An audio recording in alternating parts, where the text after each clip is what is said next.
Alhamdulillah va salatu vassalamu ala rasulillah. Aziz birodarlar, Alloh subhanahu va taolo bizni yaratgan va bizdan ibodat qilishimizni Alloh subhanahu va taolo talab qilgan. Agar biz bu dunyoda iymon keltirib va ibodat qiladigan bo'lsak, o'sha insonlar albatta dunyo va oxiratda baxtli bo'ladi. Ibodatlarning muhimi va zaruri, ba'zi bir rivoyatlarda ibodatni mang'izi deb aytiladi. Bu duo ibodat. Ibodat desa faqatgina namoz emas, balki zakot ham ibodat. Haromdan saqlanishlik ham ibodat. Gunohlarni qilmaslik ham ibodat bo'lib hisoblanadi. Va shularning qatorida zarur bo'lgan amal bu duo amali. Alloh subhanahu va taolo Qur'oni Karimda aytadi: "Estaizu billah, ud'uni astajib lakum." Menga duo qilinglar, men sizlarning duolarni ijobat qilaman. Va boshqa bir oyatda Alloh subhanahu va taolo aytadi: "Qul ma ya'ba'u bikum robbi laula duaukum." Agar sizlar Allohga duo qilmaganingizda, Alloh taolo sizlarga ko'ngil bo'lmasdi. Ya'ni oyatning ma'nosi, maqsadi nima? Inson Allohga duo qilishligi zarur. Qanchalik ibodat qilayotgan bo'lsa ham, qanchalik boshqa bir amallarni qilayotgan bo'lsa ham, duo amalini tashlamaslik zarur. Sababi duo qilmagan insonning misoli shuki, men o'zim qilib olaman, o'zim bitirib olaman, meni qo'limdan keladi degan ma'noni anglatadi. Ammo duo esa insonni o'zi Alloh subhanahu va taologa o'zini zaifligini bildiradi. Ey Allohim, meni qo'limdan hech narsa kelmaydi. Men zaifman. Men bu shunday bir seni bandangman, senga muhtojman deb inson Alloh taologa duo qiladigan bo'lsa, Alloh o'sha narsani ko'paytirib va samarali qilib va shuningdek Alloh chiroyli tarzda, chiroyli tariqada bitirishga Alloh taolo yordam beradi. Shuning uchun azizlar, duo bu juda bir zarur amal. Payg'ambarimiz sollallohu alayhi vasallam hadislarda aytadi: "Ad-duau huval iboda." Duo bu o'zi ibodat.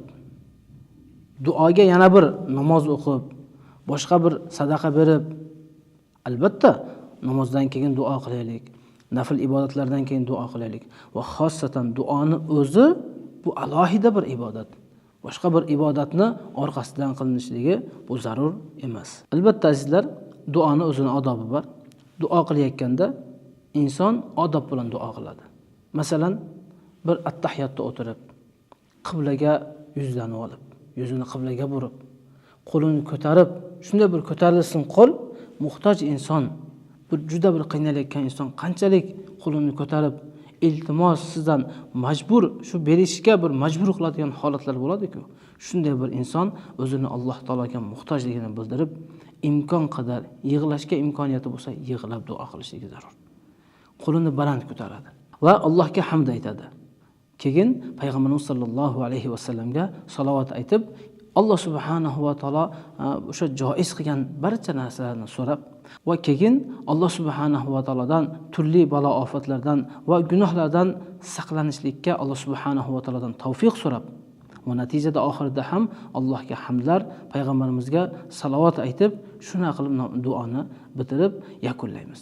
Shu odoblar topilgandan keyin albatta inshaalloh duolarimiz ijobat bo'ladi. Azizlar, bu odobga ma'no berishlik zarur. Albatta duoni qabul bo'lishligiga eng asosiy sabablardan biri inson luqmasini haromdan saqlasin. Duoni ijobat bo'lishligiga eng asosiy sabablardan biri inson o'z luqmasini haloldan qilishligi. Agarda biz yegan narsalarimiz haromdan bo'lsa, kiyganimiz haromdan bo'lsa, topganimiz haromdan bo'lsa, Rasululloh sallallohu alayhi vasallam aytadilar: "Qana qilib sizning duoingiz ijobat bo'ladi?" Shuning uchun azizlar, imkon qadar duo ijobat bo'lishligini istagan inson harom narsalardan yiroq bo'lsin. Shunda albatta Alloh u insonning duosini qabul qiladi. Alloh subhanahu va taolo barchalarimizni duo qiladigan insonlardan qilsin. Alloh taolo barchalarimizni mustajabud da'vat, duosi ijobat bo'ladigan insonlarning qatoriga qo'shsin. Va axiru da'wana anil hamdulillahi robbil alamin.